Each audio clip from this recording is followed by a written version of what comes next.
अगर आपको दिन में 3 से ज़्यादा मरतबा पानी वाला पखाना आता है जिसको हम कहते हैं लूज़ वाटरी स्टूल, और इसके साथ साथ आपके पेट में दर्द होती है, एब्डोमिनल पेन जिसको हम एब्डोमिनल क्रैम्प्स कहते हैं, आपको नोज़िया होता है, दिल मतलाता है, वॉमिटिंग वाली फीलिंग होती है, उल्टी आती है, इसके साथ साथ अगर आप थके रहते हैं, आपका किसी काम को करने का दिल नहीं करता, आपको चक्कर आते हैं, आपका सर दर्द होता है, मैदे में गैस यानी कि ब्लोटिंग हो जाती है, पखाने में खून आता है यानी कि ब्लड इन स्टूल या फिर म्यूकस इन स्टूल, आपके पखाने में रेशा आता है, तो इसका मतलब है कि आपको डायरिया है।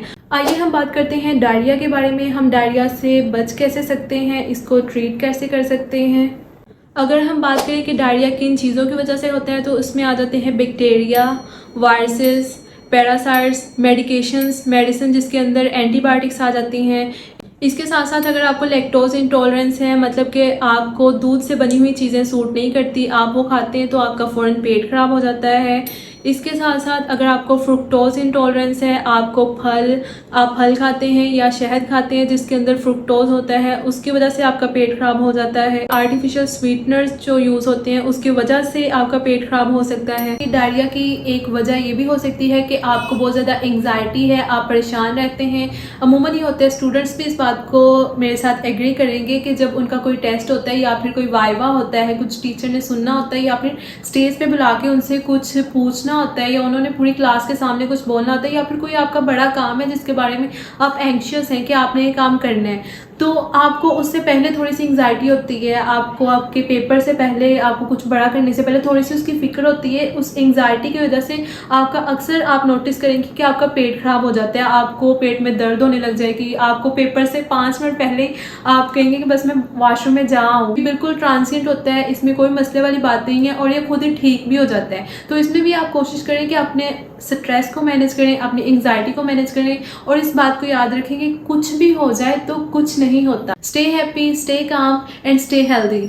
डायरिया के इंसानी जिस्म पर क्या असरात होते हैं, इसकी वजह से एक तो आपको सीवियर डिहाइड्रेशन हो जाती है यानी कि पानी की कमी हो जाती है। दूसरा, इसकी वजह से इलेक्ट्रोलाइट इम्बैलेंस हो जाते हैं। आपकी जो जिस्म के ज़रूरी मादनियात होते हैं, ज़रूरी नमकियात होते हैं, कैल्शियम, मैग्नीशियम, पोटाशियम, सोडियम, ये सारे जो साल्ट्स होते हैं ये लॉस हो जाते हैं क्योंकि आपके अंदर एब्जॉर्प्शन यानी कि वो चीज़ें जज़ब ही नहीं हो रही होती। आप जो चीज़ खाते हैं वो आपकी डायरेक्ट ही जिस्म में जज़ब हुए बगैर निकल जाती है। कैसे पता चलेगा, क्या इंडिकेशन होती है कि इस बंदे को डिहाइड्रेशन हो गई है? डिहाइड्रेशन में सबसे पहले आपको प्यास बहुत ज़्यादा लगेगी, आप देखेंगे कि आपके होंठ जो है बहुत ज़्यादा सूखने लगे हैं, आपकी जो गालें हैं, चीक्स हैं, ये बहुत ज़्यादा आपके ऐसे साथ लगना शुरू हो गई हैं, आपको फटीग होने लगी है, थोड़ा सा काम करते हैं आपको थकावट होने लग जाती है। इसके साथ अगर जो आप देखेंगे कि आपको जो यूरिन आता है, जो पेशाब आता है, उसका जो कलर है, उसका रंग है, वो बहुत ज़्यादा गहरा येलो यानी कि गहरा पीला होने लग गया है और उसकी मिकदार भी काफ़ी कम हो गई है।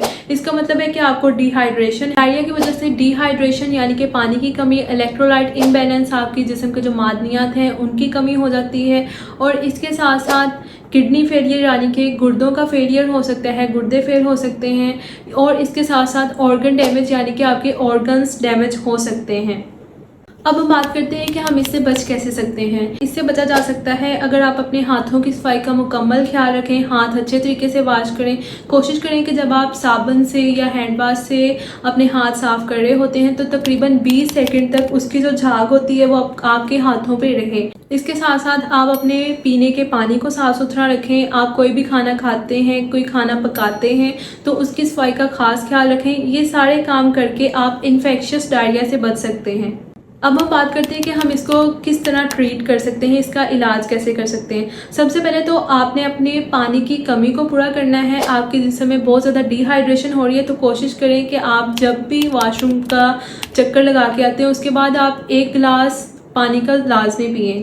ज़्यादा पानी पिए और इसका इस्तेमाल करें ताकि आपके पानी और नमकियात की कमी पूरी हो सके। ग़ज़ा यानी कि खुराक की बात करें तो आपने नरम ग़ज़ा इस्तेमाल करनी है, स्पाइसी फूड बिल्कुल इस्तेमाल नहीं करना, कैफ़ीन से अवॉइड करना है। कैफ़ीन किन किन चीज़ों में होती है, आप चॉकलेट में होती हैं, कॉफ़ी में होती है, आप चाय लेते हैं उसके अंदर होती है। सो कैफ़ीन को मुकम्मल तौर पे अवॉइड करें, अल्कोहल को अवॉइड करें, बिल्कुल अल्कोहल कंजम्पशन ना करें। इसके साथ साथ आपने नरम ग़िज़ा लेनी है। नरम ग़िज़ा के अंदर आपने बनानास, केले इस्तेमाल करने हैं। आपने राइस यानी कि जो सफ़ेद चावल होते हैं उबले हुए चावल, वाइट राइस, वो इस्तेमाल करने हैं। आपने एप्पल सॉस यानी कि आप यूज़ कर सकते हैं, लाजमी नहीं कि आपने एप्पल सॉस ही यूज़ करनी है। इसके साथ साथ आप वाइट ब्रेड इस्तेमाल कर सकते हैं। इसको हम कहते हैं ब्रेड डाइट, यानी कि B for bananas, R for rice, A for Apple sauce and T for toast. इसके साथ साथ आप पोटैटोज़ यानी कि आलू उबाल के इस्तेमाल कर सकते हैं। आप कोशिश करें कि आप लो फाइबर डाइट इस्तेमाल करें, हाई फाइबर डाइट ना इस्तेमाल करें। जितने दिन आपको डायरिया है, अगर आप ये नोटिस करते हैं कि दूध से बनी हुई चीज़ें आपको सूट नहीं कर रही, तो ये होता है कि टेम्परेरली, आर्जी तौर पे आपको डायरिया के दौरान कुछ लोगों को टेम्परेरली ये इंटॉलरेंस हो जाती है, लैक्टोज इंटॉलरेंस। तो आप उन दिनों में दूध की चीज़ों को अवॉइड करें, लेकिन जब आप ठीक हो जाए तब आप उसको इस्तेमाल कर सकते हैं। इसका मतलब ये नहीं होता कि आपको लैक्टोज इंटॉलरेंस है, बस वो एक टेम्परेरली होती है, लेकिन जब आप ठीक हो जाए तब आप दूध से बनी हुई चीज़ें इस्तेमाल करें। जिन लोगों को लैक्टोज इंटॉलरेंस नहीं है, दूध की बनी हुई चीज़ें सूट करती हैं, वो योगर्ट यानी कि दही का इस्तेमाल कर सकते हैं, जो प्रोबायोटिक होता है। इसकी वजह से काफ़ी डायरिया रिलीव करने में हेल्प मिलती है। इसके साथ साथ आप मेडिकेशंस यूज़ कर सकते हैं। Commonly over the counter drugs आती हैं, जैसे लोपिरामाइड, जो आजकल इमोडियम कैप्सूल के नाम से आती है, आप वो यूज़ कर सकते हैं। इसके साथ बिस्मथ सबसैलिसाइलेट, वो यूज़ कर सकते हैं। आप फार्मेसी पे जाएंगे, आपको मिल जाएंगी। इन सारी एहतियातों के साथ साथ अगर आपका डायरिया ठीक ना हो तो आप अपने करीबी डॉक्टर से ज़रूर रजू करें। अगर आपको वीडियो अच्छी लगी हो, मालूमाती लगी हो, तो वीडियो को लाइक कीजिएगा, चैनल को सब्सक्राइब कीजिएगा और अपने दोस्तों के साथ शेयर कीजिएगा। मिलते हैं अगली वीडियो में। अल्लाह हाफिज़।